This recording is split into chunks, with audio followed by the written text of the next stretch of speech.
Hey, how's it going, guys? I'm just back with the February layout update.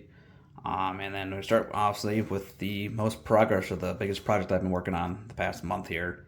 And kind of the reason why this update's coming out so late, because I want to try and get as far as I could on it. But I've been working on the modern concrete warehouse, which you can see in front of you. And it's been taking up a lot of time, but so far I feel like it turned out pretty great. So this specific version right now, I did a little bit bigger than what was planned or called out, but I also wanted to include 3 bay doors for the rail cars. So it's a bit longer, so I'll read you guys up here. But back behind here is what the original plan calls for. So I added an extra couple sections and went off and I made it to the size I want. So that's kind of like the selling point of this particular building is that it's modular. So I went off and made it the way that I wanted it to, which is pretty cool. I haven't gone off and glued obviously the sides together here. So they're kind of all individual sides, but I'm working on that now. And then also because of how big that I made it, I actually have to custom make the roof for it. So luckily, I have some extra styrene that I bought from a different project, but it actually almost fits perfectly the width wise. So from the big wall to will be the big wall on the backside, and I'll just have to trim up for the length, but that'll be pretty nice. And then also with this warehouse here, on the one side, there is just a little side door I went off and painted. On the left here is AC units. I haven't gone off and primed or painted those yet, but got a little back stair. And then on the side over here, I got kind of what's the gonna be the side entrance over here. So there's windows and there's some doors and a little ramp here. So haven't glued them in place yet, but just kind of mocked up what I want it to look like. Speaking about that, I'll go ahead and show you guys the back wall, or more so the truck loading side. So gone off here, and this is going to be the more main entrance on the left side here. So you can see we got the blue on the top, and there's some doors, and then in the center here are the big bulk doors. So you got like a large load, and then everything on the right here is all your normal trailer doors here. And then in front of me here is the little roof that go on top of it here. So all these goes on top of the trailer door specifically, and if you can really see, it's a little bit better here.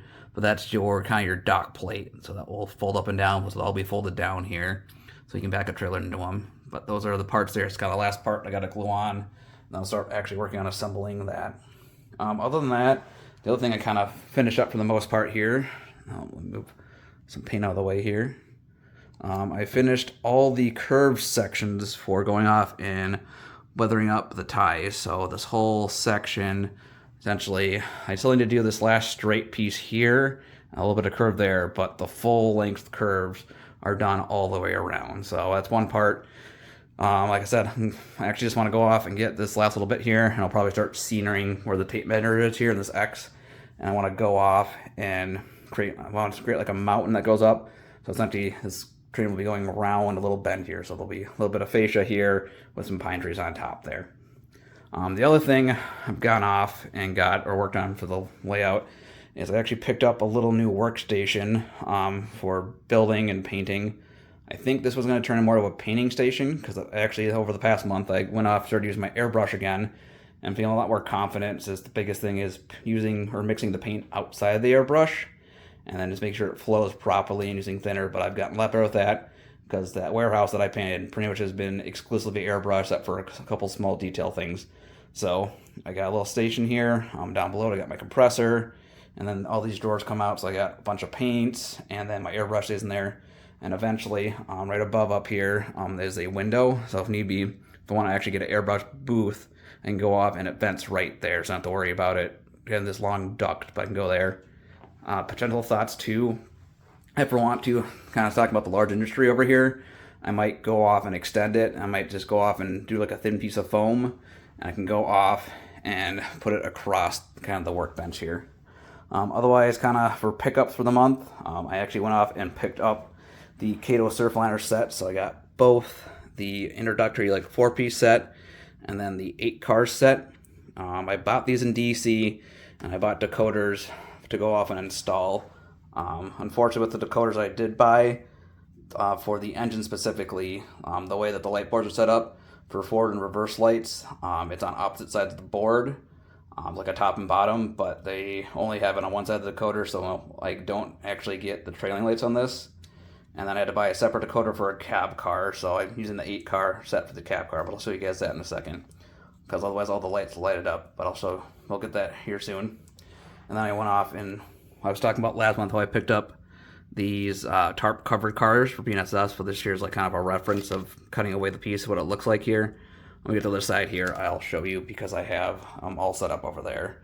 So we'll kind of swing around here, but I said really no progress. I technically painted the last couple sections there for the one track, but nothing really going on here too much. It's kind of all the same. Like I said, run some trains, but warehouse here, some cars over here for now. So let's work way around this way here. The biggest thing, so I got the Surfliner up here right now. So this here is the 8 car set, and then technically I took out the Superliner car just because if I wanted Surfliner, I wanted them all to be Surfliner for now. I know it's prototypical of Surfliner, but I took that out, and I technically added one more of the first class business calls for that came in the 4-pack. But other than that, like I said, I picked up a separate decoder for the Surfliner down here. Give me 1 second. Raise you guys up. So if you are doing DCC, essentially all the lights down here will be on at all times. But when I got the decoder here, I can now control it. So right now it's actually set up in reverse, which is nice because the way that the decoder comes, it actually starts naturally with it in reverse. But I can go off and change it. And so now that's set up like that, so you can change it. Otherwise, like I said, you have your red lights and your headlights running all the time if you just have DCC. So my thoughts are now is actually going to save one of the engines and change it back to DC. When I go and run at club layouts, I can go off and change it or keep it as DC, because there's always that weird chance where something doesn't work, unfortunately. And like I said, the last thing I want to kind of show you guys over here were these tarp cars. So that's what they look like now with the tarps cut off. And like I said, this is what I cut off, so let's cover it all the way down here. But cut them off, so I didn't make them straight on purpose, so they're a little mismangled. They're not quite perfectly straight, but I think they're pretty cool. Nice little kind of side thing if I want to have a small maintenance away for BNSF. So that's what I got for this month. So I will see you guys next month here as I make more progress on building, hopefully. Have a good one. Bye.